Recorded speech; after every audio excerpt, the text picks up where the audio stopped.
নমস্কার। বিদ্যাচর্চার ইউটিউব চ্যানেলে তোমাদের স্বাগত এবং অভিনন্দন জানাই। আমরা মূলত আজকে ইউটিউবে লাইভে এসেছি দুটো কারণে। প্রথম হলো গতকাল ডিসেম্বর 2024-এর নেটের রেজাল্ট বেরিয়েছে। তো সেক্ষেত্রে বিদ্যাচর্চার গত 5 বছরে যেমন প্রতি বছর অভূতপূর্ব সাফল্য লাভ করেছে ছাত্রছাত্রীরা, এবছরও আমরা দেখেছি ছাত্রছাত্রীরা অভূতপূর্ব সাফল্য লাভ করেছে বিদ্যাচর্চা প্রতিষ্ঠান থেকে। আমরা এই পর্যন্ত জেনেছি যে আমাদের 3 জন জিআরএফ এবং 17 জন নেট পেয়েছে এখনো পর্যন্ত, কেবলমাত্র সংস্কৃত বিষয়ে। দ্বিতীয় কারণ হলো আমরা ছাত্রছাত্রীদের কাছ থেকে অনেক ছাত্রছাত্রীরা ফোন করেন যে স্যার আমি এমএ পড়ছি, সেক্ষেত্রে আমার এখন নেট পড়াটা কি ঠিক হবে, বা আমার এমএ চলছে, এমএ চলাকালীন আমার নেট পড়তে গেলে এমএ এর কি কোনো ক্ষতি হবে, বা আমরা কি সময় পাবো না, সেক্ষেত্রে আমরা নেটটা পড়বো, এমএটা কমপ্লিট হোক তারপরে নেটটা পড়বো। তো এই সব বিষয়ে আমাদের বিভিন্ন ছাত্রছাত্রীরা আমাকে ফোন করে। আমি তাদেরকে একটাই কথা বলি যে আমাদের নেট পাসটা করতে হয় এমএ চলাকালীন। তার জন্যই ইউজিসি থেকে যে নিয়মটা আছে, আমরা ফার্স্ট সেমিস্টার দেওয়ার পরেই নেটটা দিতে পারি। তার জন্য যে সমস্ত ছাত্রছাত্রীরা আমাদেরকে ফোন করেন তাদেরকে আমরা সাজেস্ট করি যে যাতে এমএ চলাকালীন তোমরা নেট জিআরএফটা পেতে পারো। আজকে সেই দৃষ্টান্ত আমরা স্থাপন করতে পেরেছি। আমাদের সামনে উপস্থিত আছে আমাদের অত্যন্ত প্রিয় ছাত্র সুমিত, যার এখনো এমএ কমপ্লিট হয়নি, অর্থাৎ এমএ পাঠরত। সুমিতের মনে হয় এখনো এমএ 4 সেমিস্টার চলছে। তো আমাদের গতকাল যে নেটের রেজাল্ট বেরিয়েছে, সুমিত সেই রেজাল্টে জিআরএফ পেয়েছে, তার এখনো কিন্তু এমএ কমপ্লিট হয়নি।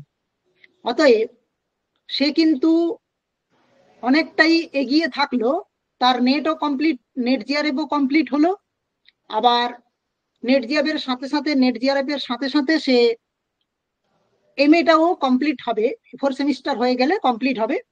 তারপরে সে রিসার্চ বলো, পিএইচডি বা এমফিল, যে কোনো এমফিল তো এখন নেই, তো পিএইচডির ক্ষেত্রে সে জয়েন হতে পারবে এবং তার স্কলারশিপও চালু হবে খুব শীঘ্রই। তো আমরা বিদ্যাচর্চা পরিবারের পক্ষ থেকে সুমিতকে অসংখ্য ধন্যবাদ জানাবো এবং অভিনন্দন জানাবো তার এই অভূতপূর্ব সাফল্যের জন্য। আজকে সুমিতকে লাইভে নিয়ে এসেছি বিশেষ করে যারা নেট এমএ পড়তে পড়তে নেট পড়ছে। আমাদের কাছে অনেক ছাত্রছাত্রী এখনো আছে যারা এমএ পড়ছে, তারা বারবারই আমাদেরকে বলে যে স্যার আমরা কি নেটটা পারবো, আমরা এমএ এর সাথে সাথে, বা যারা নেটে এমএ কমপ্লিট হয়ে গেছে তারাও যদি কিভাবে কি পড়বে বা কোন পদ্ধতিতে এগোবে বা কোন পদ্ধতিতে পড়লে সাফল্য আসবে ইত্যাদি বিষয় নিয়ে আমরা সুমিতের মুখ থেকে শুনে নেব। সুমিত, তোমাকে অসংখ্য ধন্যবাদ জানাই যে তুমি এমএ কমপ্লিট না হওয়ার আগে নেট সহ জিআরএফ সহ তুমি পাশ করেছো। তার জন্য তোমাকে বিদ্যাচর্চা পরিবারের পক্ষ থেকে অসংখ্য ধন্যবাদ এবং অভিনন্দন জানাচ্ছি। সুমিতের কাছে, হ্যাঁ বলো, তুমি কিছু বলো। সুমিতের কাছে আমি কিছু প্রশ্ন রাখবো যে ছাত্রছাত্রীদের জন্য, যে সে কিভাবে পড়েছে বা কিভাবে সাফল্য অর্জন করেছে, যাতে পরবর্তীকালে যে সমস্ত ছাত্রছাত্রীরা চেষ্টা করছে এমএ চলাকালীন নেট পড়বে বা এম এর পরেও নেট পড়বে বা কিভাবে এগোবে ইত্যাদি বিষয় নিয়ে আমরা সুমিতের কাছ থেকে শুনে নেব কিছু কথা। তো সুমিত, তোমাকে প্রথমে আমি জিজ্ঞাসা করব যে তুমি তুমি যে যখন বিদ্যাচর্চা এলে, বিদ্যাচর্চা প্রতিষ্ঠানে এলে, তুমি তোমার তখন কতটা ভরসা ছিল এবং তুমি কিভাবে জানলে বা আমাদের প্রতিষ্ঠানের সঙ্গে যুক্ত হলে কিভাবে, সেইগুলো যদি একটু বলো। নমস্কার স্যার, আমি সুমিত মাহাতো। আপনি যে আমাকে এতবার ধন্যবাদ দিচ্ছেন, এটা অ্যাকচুয়ালি আমার দেওয়া দরকার। আপনি দিচ্ছেন কি জন্য? আমি তো আপনাদের কাছ থেকে সাহায্য পেয়েছি, হেল্প পেয়েছি, আমি তো আপনাদের ধন্যবাদ জানাবো। আর ধন্যবাদ তোমারও প্রাপ্য আছে, কারণ পড়াশোনাটা তুমিই করেছো, সাফল্যটা পড়াশোনা, তোমারই, কঠিন পরিশ্রমও তুমি করেছো, আমরা কিন্তু শুধু পথটাই দেখিয়েছি মাত্র। হ্যাঁ, তো পথ আপনারা দেখিয়েছেন, তো ধন্যবাদ তো আমি আপনাদের জানাবো না? ঠিক আছে, তুমি বলো যে ছাত্রছাত্রীদের যে আমাদের বিদ্যাচর্চা প্রতিষ্ঠানের সম্বন্ধে তুমি কি করে জানলে বা তুমি যুক্ত হলে কিভাবে, সেটা একটু বলো। আমি যখন গ্রাজুয়েশনে পড়াশোনা করি, বিএ আমার সেকেন্ড ইয়ার ছিল, সেই সময় একটা দাদা ছিল। দাদাটার হুম, নামটা অনিল কিসকু, বা হ্যাঁ অনিল কিসকু। হুম, হুম, তো হুম, উনি যখন মাস্টার ডিগ্রি করছিলেন তখন ওনার নেট হয়। হুম, আর ওকে আমি যখন জিজ্ঞাসা করি, দাদা ইয়ে তুমি কোথায় পড়াশোনা করো, কি করো, হুম, মানে কিভাবে তুমি প্রিপারেশন নিচ্ছ, তখন ও দাদা আমাকে বলে যে আমি বিদ্যাচর্চার সাথে যুক্ত আছি। হুম, তারপর আমাকে ও যে ডেমো ক্লাসগুলো, যে গ্রুপগুলো থাকে আনঅফিসিয়াল, হুম, সেগুলোতে হুম, আমাকে অ্যাড করে দেয়। এড হুম, করার পর তারপর ওখান থেকে জানতে পারি, ডেমো ক্লাস করি। ডেমো ক্লাস খুবই ভালো লাগতো, মানে ডেমো ক্লাস আর অফিসিয়াল ক্লাসের মধ্যে কোনো পার্থক্য থাকতো না। তো হুম, পার্থক্য আর কি থাকে, মানে যে টপিক নিয়ে পড়াতো সে টপিকটা এবং বিস্তারিত আলোচনা হতো অফিসিয়াল গ্রুপ ও আনঅফিসিয়াল গ্রুপ। তো আমি তো প্রথম আনঅফিসিয়াল গ্রুপে যুক্ত হই। তো হুম, সেখানে মানে খুবই ভালো লাগতো, ক্লাসগুলো একদম পুঙ্খানুপুঙ্খ ভাবে মানে অ্যান্সার পেতাম। যে কোয়েশ্চেনটা হয়তো যে টপিকটা নিয়ে পড়ালো সেই টপিকটা নিয়ে আমি বিস্তারিত, আবার আমি যদি অন্য কোথাও গিয়ে পড়ি সেম টু সেম, মানে সবকিছু বুঝতে পারতাম। তো তখন আমি এই বিদ্যাচর্চা, এই স্যারের সাথে আমি যোগাযোগ করি এবং বিদ্যাচর্চার সাথে যুক্ত হই অফিসিয়াল ভাবে। হুম, হুম, এবং ভরসা ছিল বলেই তো আমি যুক্ত হয়েছি, তাছাড়া যুক্ত হতাম কেন? বেশ, বেশ। এবার তোমাকে জিজ্ঞাসা করব, আমাদের যে ক্লাস, স্টাডি মেট ইত্যাদি বিষয় বা মক টেস্ট গুলো, ওগুলো তোমাকে কতটা জিআর পাওয়ার ক্ষেত্রে হেল্প করেছে, আহ বা স্যারেদের ক্লাস? হ্যাঁ, আমি তো বললাম, ক্লাস যাই হতো, যে কোনো ক্লাসে হতো এবং পুঙ্খানুপুঙ্খ ভাবে হতো, এবং যে কোয়েশ্চেন করতাম যাই, মানে যেদিক থেকে কোয়েশ্চেন, মানে যেটা বুঝতে পারতাম না সঙ্গে সঙ্গে কোয়েশ্চেন করতাম এবং অ্যান্সারও সঙ্গে সঙ্গে পেতাম। আর হুম, স্টাডিমেটের কথা, স্টাডিমেট আমার যে কোনো স্যার, যে কোনো হয়তো কোনো কলেজে কোনো ক্লাস করছি, স্যার জিজ্ঞাসা করলাম, স্যার কি করব, নেট দিচ্ছি, স্যার হয়তো বললো যে প্রিভিয়াস ইয়ার কোয়েশ্চেন যেগুলো আছে ওইগুলো সলভ করো। তো ওই যে প্রিভিয়াস ইয়ার যে কোয়েশ্চেন গুলো থাকতো, ওইগুলোর অ্যান্সার সব স্টাডিমেটের মধ্যেই পাওয়া যেত। এবং মানে যেভাবে স্টাডিমেটটা তৈরি হতো, হুম। এ টু জেড টপিক ওয়াইজ, মানে খুব ভালো, মানে সবকিছু ওখান থেকে বুঝতে পারা যেত, মানে সবকিছু অ্যান্সার ওখান থেকে পাওয়া যেত। এরা যেমন পড়াতেন স্টাডি মেটেও তেমন থাকতো, হ্যাঁ হ্যাঁ, ওইভাবেই তো। স্টাডিমেট ওয়াইজ পড়ানো হতো, কোনো অসুবিধা হতো না ওটাতে।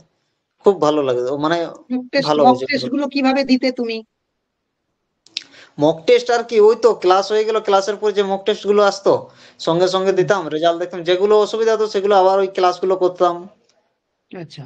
সব তো আর মানে হান্ড্রেড হান্ড্রেড তো পেতাম না, ওটা খুব কমেই। হুম। মোটামুটি তুমি প্রত্যেকদিন রেগুলারিটি মেনটেন করতে, ক্লাস, মক টেস্ট ইত্যাদি বিষয়গুলো রেগুলারিটি মেনটেন করতে। মেনটেন, তবু মাঝের মধ্যে সে ডিস্টার্ব হতোই, কিন্তু হ্যাঁ রেগুলার, মোটামুটি সেটা ভুলে রেগুলার। তো রেকর্ডেড ক্লাস ছিলই, হ্যাঁ হ্যাঁ, রেকর্ডের ওই তবে জন্য সুবিধা। রেগুলারিটিটা মেনটেন করতে হবে। হ্যাঁ, রেকর্ডের ক্লাসের জন্য ওটা অনেক সুবিধা হয়। আচ্ছা, আচ্ছা। আর তুমি তো আমাদের ওই রেকর্ডিং ক্লাস বা প্রত্যেকদিন ক্লাস থেকে শুরু করে প্রতিটা ক্লাস, মক টেস্ট ইত্যাদি তো দিতে। মক টেস্টের কোয়ালিটি গুলো কেমন ছিল, তুমি যদি একটু বলো যে মক টেস্ট গুলো কেমন ধরনের, কেমন বলো। মক টেস্ট কি বলবো, মানে যেভাবে অনলাইন যে এক্সাম হয়, মানে সেম ওরকম, মানে অনলাইনে কোয়ালিটি, অ্যাপের মাধ্যমে দিতে। হ্যাঁ হ্যাঁ অ্যাপের মাধ্যমে দিতাম। কোয়ালিটি কি বলো, আচ্ছা কোয়ালিটি একদম মানে ঠিকঠাক একটা স্টুডেন্টের ক্ষেত্রে যা মানে এক্সাম দিতে গেলে যেরকম প্রয়োজন হয় সেগুলো সবই পাওয়া যেত ওখানে। আচ্ছা, তোমাকে আর একটা প্রশ্ন করব যে যে স্টাডি মেট বা মক টেস্ট ছাড়া তুমি কি কোনো বই ফলো করতে, বা মানে বই ডিটেলসে পড়া বা সেরকম কিছু, যদি ছাত্রছাত্রীদের বলো যে হ্যাঁ বই হ্যাঁ বিষয়ে বই বই পড়তে, নাকি নাকি শুধু স্টাডি মেটই পড়তে? না না আমি শুধু এস্টিমেট নয়, যে স্যার যেটা পড়াতো, যে টপিকটা পড়াতো ওখান আমার আরো আলাদা আদার্স আমার বই আছে, এখানে আমার অনেকগুলোই বই আছে এখানে তো ওইগুলো মানে শুধু একটা বই থেকে নয়, আরো দুটো তিনটে বই থেকে পড়তাম। যেমন এখানে যেমন এস্টিমেট আছে, ওই ধরনের যেমন প্রতিস্পর্ধা নামে যে বইটা আছে হুম, সেখান থেকেও পড়তাম। আবার আমি তো জেএনইউ তে পড়ি, টেক্সট এখানে বই, যে আমার টেক্সট বই। হ্যাঁ টেক্সট বই আছে, এই তো আমার কাছে আপনাকে দেখাচ্ছি।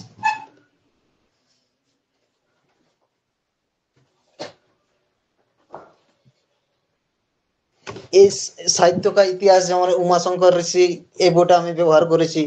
আরো অনেক হুম, এই ধরনের বই আছে। মানে টেক্সট মানে তুমি পড়তে, মানে হ্যাঁ স্টাডি নোট ছাড়াও টেক্সট কিছু পড়তে বা অন্যান্য বইও ফলো করতে, হ্যাঁ হ্যাঁ তাই তো? হ্যাঁ এটাই বলতে চাইছো? হ্যাঁ স্যার। হ্যাঁ, আমরা আমরা তো ছাত্রছাত্রীদেরকে এই কথাটাই বলি যে কেবলমাত্র স্টাডি মেট তো আমাদের দেওয়া হবেই, স্টাডি মেটে তো ডিটেলসে আলোচনা করা আছেই। তো স্টাডি মেট ছাড়াও আমরা স্টুডেন্টকে বারবার বলি যে বইটা খুঁটিয়ে পড়তে হবে, কারণ স্যারেরা যেটা পড়িয়ে দিলেন তার সাথে সাথে বইটাও পড়া। তো তুমি কি সেটা ফলো করতে সেইভাবে, হ্যাঁ নাকি স্যার করতে না? অবশ্যই। না রেগুলারিটি কেমন কি না মেনটেন না হতো? অবশ্যই ফলো করতাম। স্যার যে টপিকটা নিয়ে পড়াতো সেই ওটার বই আমার এখানে দু তিন ধরনের আছে, তারপর লাইব্রেরিতেও গিয়ে ওটা নিয়ে দেখতাম। হুম। অতএব মানে আচ্ছা জিনিসটা ক্লিয়ার হয়ে যেত, অসুবিধা নেই। আচ্ছা। আরেকটা বিষয়, যেহেতু তুমি তোমার এখনো নেট জিআরএফ হয়েছে অথচ এখনো এমএ কমপ্লিট হয়নি, তো সেই বিষয়ে আমি একটা জিজ্ঞাসা করব ছাত্রছাত্রীদের জন্য। একটা আমার জিজ্ঞাসা আছে যে যারা এমএ পড়ছে, যারা এমএ পড়ছে বা তুমি পড়ছো, এমএ পড়ছো, সেক্ষেত্রে নেট প্রিপারেশন নেওয়ার ক্ষেত্রে কি তোমার কোনো অসুবিধে হয়েছে? যে নেটের ক্ষেত্রে নেট প্রিপারেশন নিতে গিয়ে আমি সময় কুলাতে পারিনি, বা এম এর আমার সমস্যা হয়েছে, ওই রকম কি কোনো সমস্যার সম্মুখীন হয়েছো তুমি? এটা অ্যাকচুয়ালি এমএ আমাদের যে সিলেবাস, গ্রাজুয়েশনের যে সিলেবাস, মাস্টার ডিগ্রির যে সিলেবাস, পুরো হুম, নেটের সিলেবাস মানে সম্পূর্ণ তো এক। হুম, অতএব হুম, গ্রাজুয়েশনে আমি পড়াশোনা করেছি আর এখন তো মাস্টার ডিগ্রি করছি, তো গ্রাজুয়েশনে যেগুলো হয়েছে ওইগুলো পুরো মানে নেটের সিলেবাসে আছে। তখন হুম। মানে ওই সেইগুলোই পেয়েছি, অত অসুবিধা হয়নি। ঠিকঠাক ভাবে যদি আচ্ছা, গ্রাজুয়েশন থেকে যেহেতু পড়েছিলাম ওখানেও মোটামুটি আমার ঠিকঠাকই নাম্বার ছিল, তো খুব ওই একটা জন্য অসুবিধে হয়নি। অসুবিধে হয়নি। আচ্ছা, আর এম এর এখন এম এর পড়ার সঙ্গে কোনো অসুবিধে হয়নি, তাই তো? প্রিপারেশন নেওয়ার সময় নেটের, যদিও নেটের এম এর পড়া আলাদা, নেটের পড়া আলাদা, বিষয়টা একই থাকলেও দুটোর পড়ার ধরন কিন্তু আলাদা। কারণ তুমি নেটে পড়বে একটা ডিটেলসে বা এমসিকিউ টাইপ প্রশ্ন আসে, সেই হিসাবে তোমাকে খুঁটিয়ে পড়তে হবে। আর এমএও পড়ার সঙ্গে সঙ্গে আমরা স্টাডি নোটের ব্যবহারটা করি, সেক্ষেত্রে যদিও পড়ার জায়গাটা আলাদা, ভিন্ন ধরনটা আলাদা, তো সেক্ষেত্রে তোমার কি খুব একটা অসুবিধে হয়েছিল? দেখো স্যার, নোট তৈরি করতে গেলেও তো আমাকে সে পুঙ্খানুপুঙ্খ ভাবে পড়তে হবে না, পড়তে তাছাড়া হবে, আমি নোটটা হ্যাঁ। তৈরি করবো কিভাবে? হুম, অতএব সেটা ঠিক। এমএ যদি আমি একটা কোনো ক্লাস হয়তো স্যার কিছু একটা পড়াচ্ছেন, এই তর্ক সংগ্রহ পড়াচ্ছেন, তো সেটা তো হুম, আমাকে স্যার তো একদম প্রথম থেকে পুঙ্খানুপুঙ্খ ভাবে পড়াবে। ডিটেলসে তখন খুঁটিয়ে সেখানে পড়াচ্ছেন, হুম। আরো ক্লিয়ার হতো ওটাতে। হুম, হুম, হুম, হুম। এবং অসুবিধে তেমনটা হয়নি। না অসুবিধা তেমনটা হয়নি। আচ্ছা, আর একটা বিষয় জিজ্ঞাসা করব যে যারা নেট পড়তে চাইছে, এমএ চলছে, ওরা কনফিউশনে আছে যে আমরা এমএ চলাকালীন পড়বো নাকি পড়বো না, এখন নেট এমএ কমপ্লিট হওয়ার পরে পড়বো, ওই রকম কিছু কনফিউশনে থাকে স্টুডেন্টরা। আবার কিছু স্টুডেন্ট থাকে নেট পড়ে, এম এর পরে। তো সেক্ষেত্রে তাদেরকে যদি তুমি কিছু সাজেশন দাও যে কিভাবে পড়তে তুমি রুটিন করে, বা কেমন কত ঘন্টা দিনে পড়তে, বা তোমার রুটিনটা কিভাবে ছিল, যে এম এর রুটিনটা এরকম আবার নেটের রুটিনটা এরকম, যদি কোনো রুটিন থাকে, তুমি যদি এরকম পড়ে থাকো, তাহলে সেটা একটু বলো কিভাবে।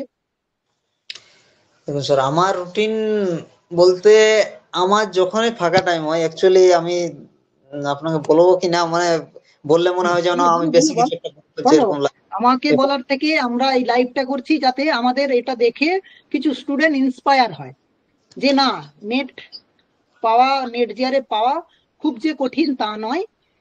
আমরা যদি ঠিক পথে এগোই বা সেইভাবে পড়াশোনা করি, আমরা অবশ্যই জিআরএফটা পেতে পারি। তো সেই জন্যই আজকে লাইভটা করা। তো স্টুডেন্টদের তুমি অবশ্যই জানাও যে তুমি কিভাবে পড়তে বা কেমন ভাবে পড়তে, বা স্যার তাদেরকে কিছু যদি সাজেশন দাও যে এইভাবে পড়লে সুবিধে হয়, এরকম কিছু যদি বলো। স্যার আমার যে রুমমেট, ওনার জিআরএফ আছে, উনি বিদ্যা মন্দির থেকে আছে, ও হচ্ছে পল সায়েন্স থেকে। আচ্ছা এরপর ও আমাকে ফার্স্ট পেপারটা হেল্প করেছে অনেকটাই। আচ্ছা। আর এরপর আমার যে পড়ার রুটিন, আমি হুম, রাত্রিবেলা 12টা-1টার মধ্যে ঘুমিয়ে যেতাম, আচ্ছা। ভোরবেলা 4টে-5টার সময় উঠতাম। হুম আর ওই তখন থেকে মোটামুটি আমাদের 7:30টার সময় ব্রেকফাস্ট দেই, সাড়ে হুম সাতটা পর্যন্ত ব্রেকফাস্ট করার পর আমি মাঠে যেতাম। হুম আমি একজন স্পোর্টস এর জন্য ন্যাশনাল মেডেল এই 2-3 দিন আগে আমার মেডেল এসেছে, সিলভার মেডেল। হুম। তো ওটার বাহ। জন্য আমি প্রিপারেশন নিতাম। এবার হুম 7:30টা থেকে আমার 10:30-11টা, অ্যাকচুয়ালি আমাদের এখানে ক্লাস হয় 9টা থেকে, কিন্তু আমাদের তো সব সাবজেক্ট নেই, যেগুলো ক্লাস থাকতো সেগুলো যেতাম, বাকি টাইমে আমার হুম মোটামুটি 12টা-1টা পর্যন্ত মাঠে যেতাম। হুম মাঠ ওখানে আমার ক্লিয়ার হয়ে গেল, মাঠ করার পর লাঞ্চ করতাম, লাঞ্চ করার পর একটু গ্যাপ পেতাম, সেখানে হুম হয়তো 15 কি 20 মিনিট আমি শুয়ে নিলাম। হুম। শুয়ে অ্যাকচুয়ালি কোনো একটা, মানে তখন সে থকান, মানে বিশ্রাম নেওয়ার মতো হ্যাঁ, ব্যাপারটা। বিশ্রাম নেওয়ার প্রয়োজন, হ্যাঁ, হ্যাঁ হ্যাঁ। ও তখন সেই মনটা একটু শান্ত হয়ে যায়, তখন পড়াশোনা আর একটু ভালো হয়। তখন হুম। উঠে নিয়ে আরেকবার পড়তাম মোটামুটি 5টা-6টা পর্যন্ত। আবার আমাকে বিকেল মাঠে বেলা। যেতে, হ্যাঁ, হুম আবার হুম আমাকে মাঠে যেতে হতো। মাঠ হুম থেকে এসে ডিনার করতাম, ডিনার করে পর হুম লাইব্রেরি চলে যেতাম। ওই লাইব্রেরিতে ওখানে প্রায় ওই 12:30-1টা পর্যন্ত থাকতাম। সেম হুম। এই রুটিনটা ফলো করতাম। আর মানে আচ্ছা টাইম, মানে নষ্ট খুবই কম করেছি, এটাই হচ্ছে ব্যাপার। আচ্ছা আচ্ছা। মানে কোনো না কোনো দিকে কাজে লাগিয়েছে, হয় মাঠে হ্যাঁ, হ্যাঁ, খেলার ক্ষেত্রে, না হলে ওটা তোমার ওই এম এর ক্ষেত্রে, না হ্যাঁ, হলে নেটের ক্ষেত্রে। হ্যাঁ, অ্যাকচুয়ালি মানে আমি ফাঁকা টাইম খুব ফাঁকা টাইম, হ্যাঁ, এক হচ্ছে আমার মাস্টার ডিগ্রির চাপ ছিল, আর এইদিকে স্পোর্টস এর ছিল, আর নেট জিআরএফ এর তো ছিলই। তো এম এর যে ক্লাসগুলো সেই পুরো তো সিলেবাসের উপরেই আছে, হুম আমাদের নেট জিআরএফ এর সিলেবাসের উপর আছে। একদম। অতএব দুটো মানে ঠিকঠাক হতো। আর ক্লাসে আমার যে স্যারগুলো আছে, স্যারগুলো হয়তো ক্লাস করালো, তারপর যদি কোনো অসুবিধা হয় বা যদি নেটের কেউ পড়তে চায়, সে সে সম্পর্কে হেল্প করতো। তো হয়তো ক্লাস আমি বুঝতে পারলাম না, তো সেটা গিয়ে আমি কেবিনে গিয়ে স্যারকে বলতে পারি। হুম। অতএব আচ্ছা। কোনো অসুবিধা নেই। আর এমএ করার সময় যারা এখন এমএ করছে, আমার যে হুম ফ্রেন্ড গুলো আছে, আমি তাদেরকে বলেছি, অনেকে হয়তো দিয়েছে, অনেকের নেটও হয়েছে, অনেকের আবার একদম নিশ্চয়ই। পিএইচডি এডমিশনের জন্য যেটা হয় ওটাও হয়েছে। তো হুম এখন যারা, হ্যাঁ, অনেকেই আছে যারা মনে করে না আমি পারবো না, আমি নেট দিয়ে কি করব। আবার যারা মেয়েরা হুম। থাকে বিশেষ করে, তারা বলবে আমাকে পড়তে দেবে না, বিয়ে হয়ে যাবে, বিয়ে দিয়ে দেবে, এরকম ধরনের। কিন্তু বিয়ে দিলেও তুমি যদি জেআরএফ পাও, অবশ্যই। জেআরএফ পাওয়ার পর তো তোমার হয়তো তোমার স্বামী, তুমি এতদূর একটা পড়াশোনা করছো, তোমার স্বামী নিশ্চয়ই কোনো, মানে নিশ্চয়ই কোনো দিক শিক্ষিতই খুলবে। হবে, কোনো হুম। শিক্ষিতই হবে। তো অতএব, জিআরএফ পেলে তখন অনেক রকম দিকও খুলে যাবে ওদের, হ্যাঁ, সবার অবশ্যই। সকলের ক্ষেত্রে। জিআরএফ পেলে তখন উচ্চশিক্ষার ক্ষেত্রে যাবে, বিভিন্ন দিকগুলো খুলে যাবে, বা স্কলারশিপ পাবে, তখন বিভিন্ন দিকও খুলে যাবে, পড়াশোনার ক্ষেত্রে এনার্জিও আসবে। হুম হুম হ্যাঁ, তো ওটাই, এনার্জি তো আসবে। তারপর যে ওর স্বামী হবে, সেও তো নিশ্চয়ই শিক্ষিত হবে। যে আরে পাওয়া মেয়ের কোনো ছেলেকে বিয়ে করবে না নিশ্চয়ই। হুম হুম তো হুম অতএব সে অবশ্যই পড়াবে। আর অবশ্যই আগে, এবার সে স্বামী যদি আবার ওরও যদি জেআরএফ থাকে, বা সে যদি প্রফেসর হয়, হেল্প তো অবশ্যই করবে, এই সম্পর্কে আরো হুম। হবে। তো যারা মেয়ে, তুমি সাধারণত তুমি বলতে মেয়েদের, চাইছো, তুমি বলতে চাইছো যে নেটটা এমএ পড়া চলাকালীনও পড়া যায়। হ্যাঁ, এমএ চলাকালীন না করলে মেয়েদের আর কত, মানে বিয়ে তো দিয়ে দেয় না তাড়াতাড়ি। তো অবশ্যই এমএ হুম চলাকালীনই ওদের করা উচিত। হুম। সবার আর ক্ষেত্রে সমান নয় যদিও। হ্যাঁ, হ্যাঁ। আর যেটা বিষয় হচ্ছে গিয়ে, তোমার ততটা অসুবিধে হয়নি। তোমার এটা ক্ষেত্রে তুমি বলতে চাইছো যে পড়াটা যেহেতু একই ছিল, স্যার আমার সেক্ষেত্রে অসুবিধা এম হতো না। এর পড়াটা, হ্যাঁ, এম এর পড়াটাও যেমন পড়েছো একই জিনিস, আবার নেটেও হয়ে গেছে, সেক্ষেত্রে পড়ার ধরনটা একটু আলাদা, সেক্ষেত্রে জিআরএফ ও হয়ে গেছে, এদিকে এম এও কমপ্লিট হবে 4 সেমিস্টার, এটাই। হ্যাঁ হ্যাঁ। আচ্ছা।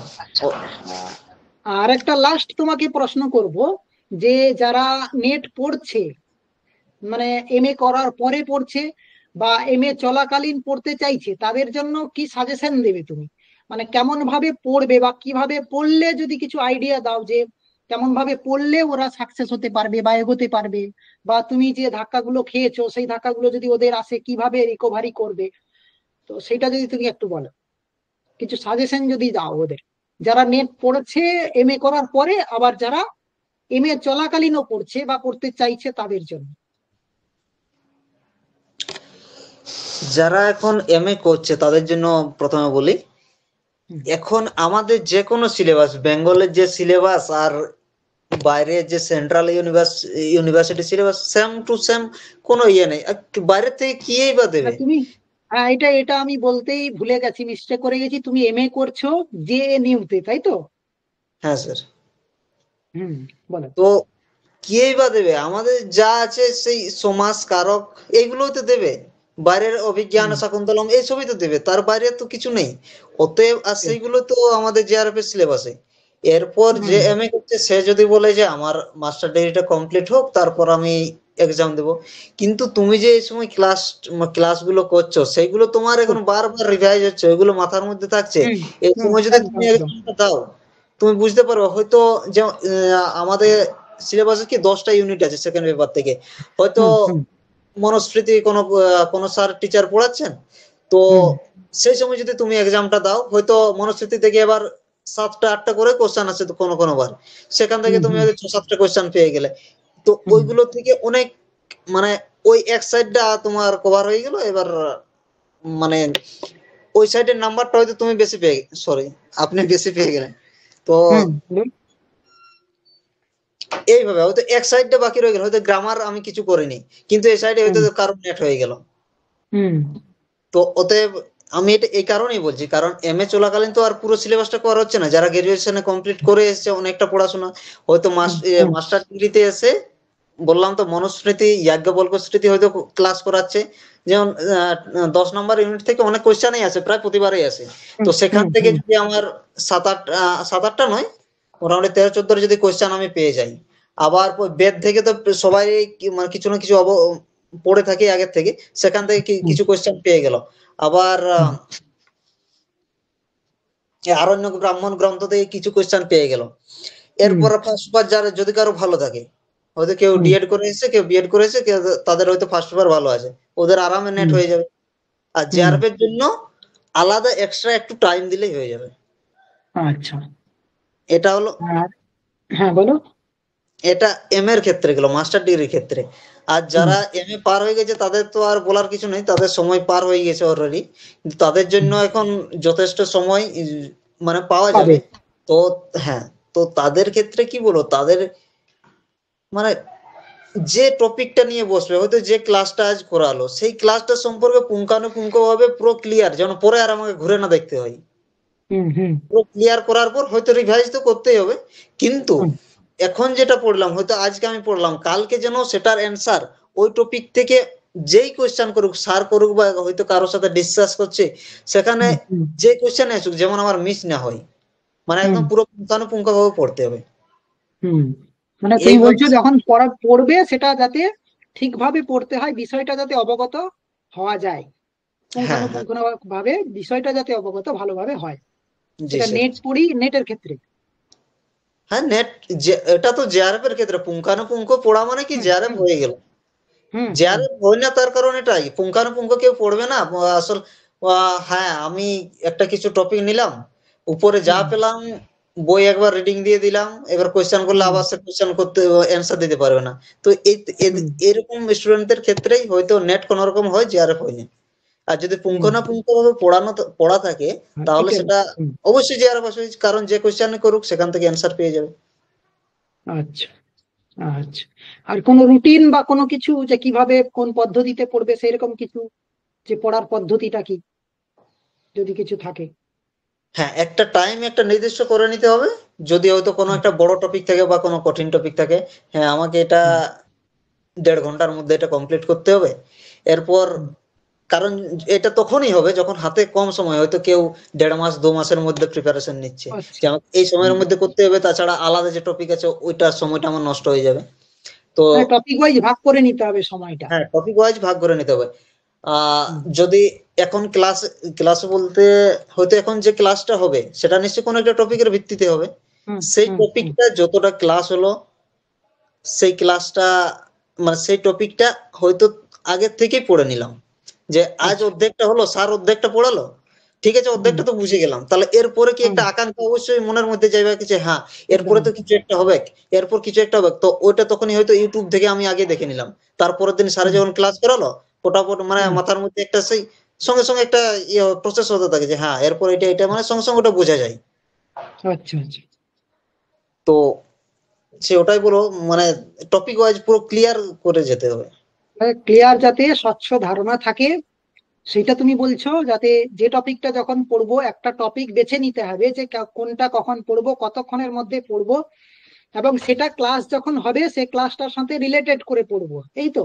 মানে যখন হ্যাঁ ক্লাস এটাই। হলো সেই ক্লাসটার সাথে আমি রিলেটেড করে টপিকটা পড়লাম, এবং সেটা ভালো করে বুঝতে হবে, স্যারেরা যে পড়াবেন সেটা ভালো করে বুঝতে হবে, তার সাথে সাথে আমি যেটা এসে পড়বো সেটা ভালো করে বুঝতে হবে, স্টাডি নোট, বই, এগুলো নিয়ে। এইগুলো বলতে চাইছো তো? হ্যাঁ স্যার এটাই বলতে চাইছি।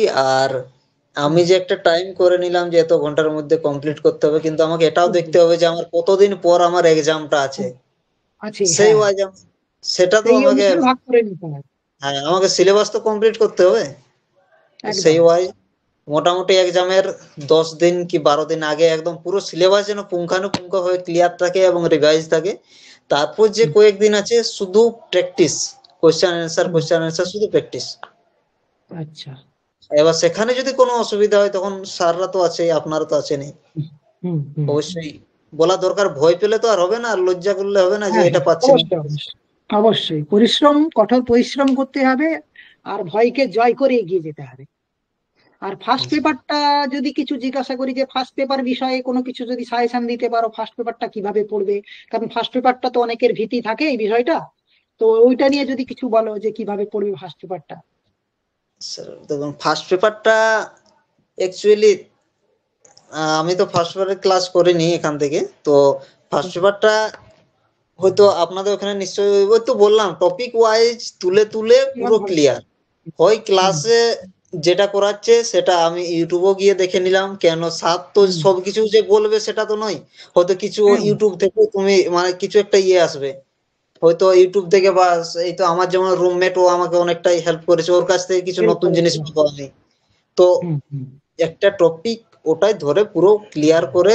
আর ফার্স্ট পেপারে সেরকম কিছু নেই, টেবিল চার্ট যেমন এইগুলো আসবেই, যেগুলো কমন জিনিস সেগুলো একদম পুরো ক্লিয়ার করে রাখলাম যে হ্যাঁ এইগুলো তাহলে আমি মোটামুটি ১৫ কি ২০টা আমার কমন আসবেই, যে এখান থেকে আসে।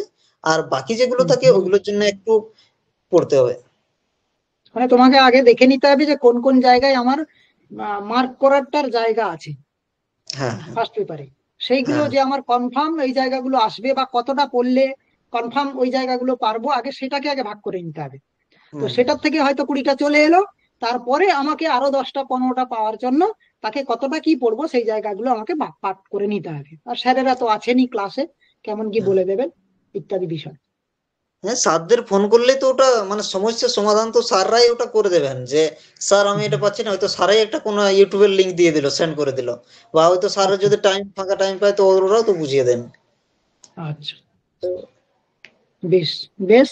আজকে তোমার কাছ থেকে আমরা খুব গুরুত্বপূর্ণ বিষয়গুলো জানলাম, বিশেষ করে আমাদের ছাত্রছাত্রীরা বা বাইরের যারা ছাত্রছাত্রী আছে যারা আমাদের প্রতিষ্ঠানের সঙ্গে যুক্তও নয়, তো তাদের যাতে কাজে আসে তার জন্য তোমাকে তোমার এক্সপিরিয়েন্সটা কিছু শেয়ার করলাম আজকে সকলের সামনে।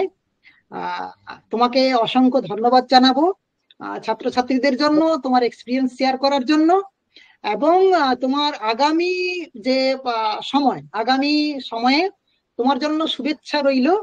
তুমি পিএইচডি তে পিএইচডি করো, গবেষণা করো এবং উচ্চশিক্ষার দিকে এগিয়ে যাও। তার জন্য শুভেচ্ছা রইলো। জি স্যার, ধন্যবাদ স্যার। ঠিক আছে সুমিত? হ্যাঁ স্যার। ঠিক আছে, হ্যাঁ, থ্যাংক ইউ। জি স্যার, ধন্যবাদ স্যার।